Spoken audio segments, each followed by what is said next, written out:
Днес ще ви покажа една прекрасна попарка.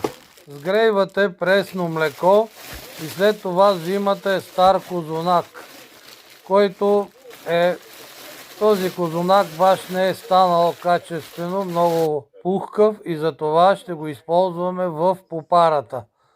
Надробваме козуначето, той е с стафидки вътре, с смокинки, стафиди и смокини.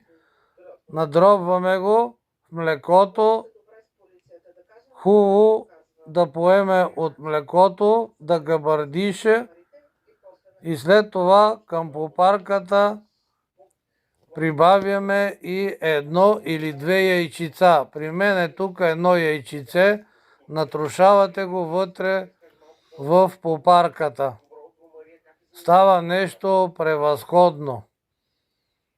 Такава попара, който не е опитвал, може да опита да види колко е вкусна.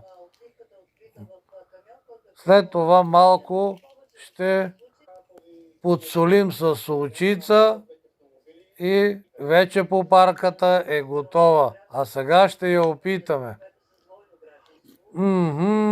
Страхотна попарка!